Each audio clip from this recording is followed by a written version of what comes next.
أعوذ بالله من الشيطان الرجيم بسم الله الرحمن الرحيم الحمد لله رب العالمين والصلاة والسلام على أشرف الأنبياء والمرسلين سيدنا ومولانا أبي القاسم محمد وعلى أهل بيته الطيبين الطاهرين المعصومين المظلومين الغر الميامين ولعنة الدائمة الباقية على أعدائهم أجمعين من الآن إلى يوم الدين. ناظرین، ہمارے سامنے کامل بریلوی صاحب کی ایک ویڈیو ہے جس میں وہ امیر المومنین علیہ الصلاۃ والسلام کی عصمت پر حملہ کر رہے ہوتے ہیں، اور اعتراض یہ کیا جاتا ہے کہ الکافی کی روایت ہے، اور اس الکافی کی روایت میں دو اشخاص امیر المومنین کے پاس آتے ہیں اور گواہی دیتے ہیں کہ فلاں بندے نے چوری کری. چنانچہ چونکہ ان کا ظاہر بظاہر عدالت پر ہوتا ہے تو امیر المومنین اس فیصلے کا اجرا کرتے ہیں اور اس بندے کے ہاتھ کاٹ دیتے ہیں جس پر چوری کا الزام لگایا جاتا ہے. جب وہ حضرات چلے جاتے ہیں تو اس کے بعد وہ ایک اور شخص کو لاتے ہیں، اور وہ اس شخص کے بارے میں کہا جاتا ہے کہ اس نے چوری کی تھی. جس بندے کو ہم نے آپ کو پہلے بتایا کہ اس نے چوری کی تھی وہ واقعتاً بری ہے اور اصل مجرم یہ ہے. چنانچہ امیر المومنین علیہ الصلاۃ والسلام اس دفعہ ان کی درخواست کو قبول نہیں کرتے اور کہتے ہیں کہ پہلے بندے جس کے ہاتھ تم دونوں کی گواہی کی وجہ سے کاٹے گئے تھے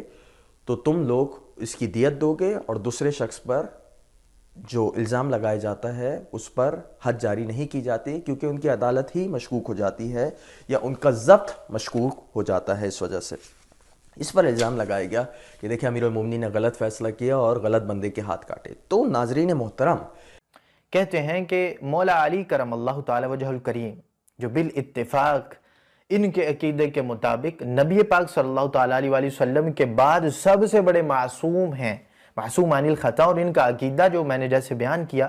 کہ خطا اجتہادی کے بھی یہ قائل نہیں کہ کسی طرح سے بھی کچھ بھی نہیں ہو سکتا. تو میں آپ کے سامنے رکھ رہا ہوں. کہتے ہیں کہ دو بندے آئے جنہوں نے گواہی دی بِأَنَّهُ سَرِقَ فَقَطَعَ يَدَهُ، کہ ایک بندے کے چوری کرنے پر گواہی دی، پھر اس کے ہاتھ جو ہیں وہ کاٹ دیے گئے. ایک بندہ جو چور تھا اس کے ہاتھ کاٹ دیے گئے. اس کے بعد کیا ہوا؟ حَتَّى إِذَا كَانَ بَعْدَ ذَلِكَ جَاءَ شَاهِدَانِ بِرَجُلٍ آخَرٍ. پہلے دو بندے آئے، ایک بندے کو لے کے کہا کہ اس نے چوری کی ہے، تو مولا علی کرم اللہ تعالی وجہ الکریم نے اس کا ہاتھ کاٹا. چونکہ چوری کرنے والے کا جو ہے وہ یہی سزا ہے. قرآن میں بھی اللہ تبارک تعالیٰ نے فرمائی ہے. پھر دو بندے آئے ایک دوسرے بندے کو لے کے، فقالا، پھر کہنے لگے کہ ھذا السارق، چور تو یہ ہے، ولیس الذی قطعت، وہ چور تو نہیں ہے کہ جس کا آپ نے ہاتھ کاٹ دیا. اے امیر المومنین مولا علی کرم اللہ تعالی وجہ الکریم، وہ چور تو نہیں ہے کہ جس کا آپ نے ہاتھ جو ہے وہ کاٹ دیا. انما، اب اس سے آگے جو عبارت ہے وہ اس کا ترجمہ اور اس کے لحاظ سے جو معاملہ ہے وہ ہم تم پہ چھوڑتے ہیں کہ تم کرنا اس کا ترجمہ، کہ اب پھر کیا کرو گے، کہ کیا مشابہت کے لحاظ سے کیا معاملہ ہو گیا کہ مولا علی کرم اللہ تعالی وجہ الکریم کے لحاظ سے جو تم نے عقیدہ معصومیت بنا کے رکھا ہوا ہے اس کے لحاظ سے کیا معاملہ ہے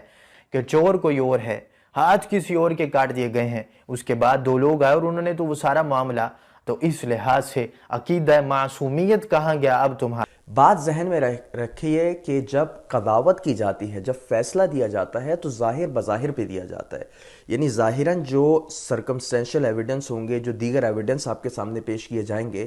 اس کے تحت قاضی فیصلہ کرتا ہے اور اس فیصلے کا اجرا کیا جاتا ہے. اگر وہ اپنے واقعی علم پر، ہمارا اطمینان اور یقین ہے ہمیں کہ امیر المومنین علیہ الصلاۃ والسلام اصل واقعات سے بالکل واقف تھے اور عالم تھے، یعنی وہ علم جو خدا بند متعال نے آپ کو دیا تھا، جو علم لدنی دیا تھا، جو غیبی علم آپ کو دیا تھا، اس کے تحت آپ چیزوں کو جانتے تھے، لیکن اس کے باوجود آپ نے اس علم سے استفادہ نہیں کیا. کیوں؟ کیونکہ جب مقام قضاوت پر ہوں اور دیگر کے لیے نمونہ چھوڑنا ہو تو ظاہر بظاہر جو بیانات سامنے آئیں، جو گواہان سامنے آئیں، جو دلائل سامنے آئیں، اس کی بنا پر فیصلہ کیا جاتا ہے. دیکھیں میرے سامنے ایک روایت ہے اور میں روایت آپ لوگ کے سامنے رکھتا ہوں. یہ روایت صحیح مسلم میں ہے، صحیح بخاری میں ہے، سنن ابن ماجہ میں ہے، سنن نسائی میں ہے، ابی داؤد میں ہے، ترمذی میں ہے، مسند احمد میں ہے، موطا میں ہے. اور روایت کچھ اس قسم کی ہے کہ رسول اللہ کہتے ہیں، اور کہا یہ جاتا ہے، اور جناب سلمہ سلام اللہ علیہ سے روایت ہے، کہتے ہیں کہ تم میں سے رسول اللہ کہتے ہیں کہ میرے پاس لوگ آتے ہیں اپنا فیصلہ کروانے، اور تم میں سے کوئی شخص اپنے موقف کو دوسرے کی نسبت زیادہ دلائل کے ساتھ پیش کرے، یعنی عموماً ایک شخص ہے وہ بیانات دینے میں زیادہ مضبوط ہو، تو اس صورت میں جب وہ زیادہ احسن طریقے سے اپنے چیزوں کو پیش کرے اور اس سماعت کے اعتبار کے تحت رسول اللہ اس کے حق میں فیصلہ کر دیں، یعنی میں خلاصتاً آپ کو روایت نقل کر رہا ہوں، الفاظاً جو ہے وہ روایت کو نقل نہیں کر رہا، تو رسول اللہ کہتے ہیں کہ دو شخص آئے، دونوں اشخاص میں سے ایک شخص واقعتاً فصاحت اور بلاغت میں آگے ہے، زیادہ احسن طریقے سے اپنے دلائل کو رکھ رہا ہے، جس کی بنا پر رسول اللہ نے اس کے حق میں فیصلہ کیا، اور اگر اس کے حق میں فیصلہ کیا اور وہ واقعتاً اس کا حقدار نہیں تھا تو رسول اللہ کہتے ہیں کہ وہ ایسی صورت میں آگ کا ٹکڑا، یعنی آگ کا ٹکڑا لے رہا ہے، یعنی رسول اللہ جب اس کے حق میں فیصلہ کر رہے ہیں اور وہ حقدار نہیں تھا تو یہ گویا ایسے ہی ہے کہ وہ آگ کا ٹکڑا اپنے لیے تسلیم کر رہا ہے، اور رسول اس کو آگ کا ٹکڑا، یعنی رسول اللہ بتانا یہ چاہ رہے ہیں کہ دیکھو اگر کوئی فیصلہ ایسا ہو جائے جس میں بظاہر حقیقت حال کچھ اور ہو لیکن بظاہر فیصلہ اس کے خلاف کیا جائے، تو ذہن میں رہے کہ جو شخص جیت رہا ہے کیس کو وہ خوش نہ ہو، بلکہ ایسی صورت میں اس کو جہنم کے عذاب کے بارے میں ڈرنا چاہیے۔ بات سمجھ آ گئی؟ یہاں پر بھی رسول اللہ یہ بتا رہے ہیں کہ دیکھو جب میں قضاوت کے مرحلے پر ہوں گا تو اس وقت میں اپنے واقعی علم سے کام نہیں لوں گا جو مجھے واقعتاً واقعات کا علم ہے، بلکہ اس وقت جو ظاہری اعتبار سے جو دلائل میرے سامنے رکھے جائیں گے اس کی بنا پر فیصلہ کروں گا۔ تو اگر امیر المومنین علیہ السلام پر اعتراض بنتا ہے تو اس سے بڑا اعتراض رسول اللہ پر بنتا ہے، کیوں؟ کیونکہ آپ تو واقعتاً دیگر حضرات کے لیے نمونے عمل تھے، تو امیر المومنین اگر واقعتاً تعصی کر رہے ہیں، اطاعت کر رہے ہیں، تو کس شخصیت کی اطاعت کر رہے ہیں؟ آپ رسول اللہ صلی اللہ علیہ وآلہ وسلم کی اس حوالے سے اطاعت کر رہے تھے۔ اب علامہ سعیدی صاحب، یہ شرح صحیح مسلم ہے اور جلد نمبر 5 صفحہ نمبر 87 ہے، کہتے ہیں کہ آپ لوگوں کے درمیان بے اعتبار ظاہر کے فیصلہ کرتے ہیں اور حقیقت کا علم صرف اللہ تعالیٰ کو ہوتا ہے، اس لیے آپ گواہوں اور قسم کی بنا پر فیصلہ کرتے تھے، یعنی جو قسمیں کھائے جاتے ہیں، جو یمین جسے کہا جاتا ہے، یعنی فیصلے کے دو طریقے ہوتے ہیں، یا تو آپ دلیل دیتے ہیں یا یمین کا کہا جاتا ہے کہ آپ قسم کھائیں، چنانچہ ان دونوں کی بنا پر فیصلے کیے جاتے تھے، جبکہ یہ ممکن ہے کہ واقعے میں حقیقت ظاہر کے خلاف ہو لیکن آپ کو ظاہر کے مطابق فیصلہ کرنے کا مکلف کیا گیا ہے۔ وہی والی بات علامہ غلام رسول سعیدی کر رہے ہیں کہ عین ممکن ہو، عین ممکن ہے کہ واقعی جو مرحلہ ہو وہ ظاہر کے خلاف ہو، لیکن آپ کو کس چیز کا حکم دیا گیا ہے کہ آپ ظاہر کے مطابق فیصلہ کریں۔ اور اس کے بعد علامہ سعیدی صاحب آگے فرماتے ہیں، اور اس حدیث کا مطلب یہ ہے کہ آپ بغیر اپنے اجتہاد کے محض شہادت یا قسم کی بنا پر جو فیصلہ کریں اور اس ظاہر شہادت کی وجہ سے بالفرض باطن کے خلاف فیصلہ کر دیں، اور اس فیصلے کو غلط اور خطا نہیں کہا جائے گا، اس فیصلے کو غلط اور خطا نہیں کہا جائے گا، دوبارہ سنیے گا، اس فیصلے کو غلط اور خطا نہیں کہا جائے گا۔ کیوں نہیں کہا جائے گا؟ کیونکہ ظاہر کی بنیاد پر فیصلہ ہو رہا ہے۔ تو کامل صاحب جس چیز کو آپ دلیل بنا رہے ہیں وہ چیز خود آپ کے خلاف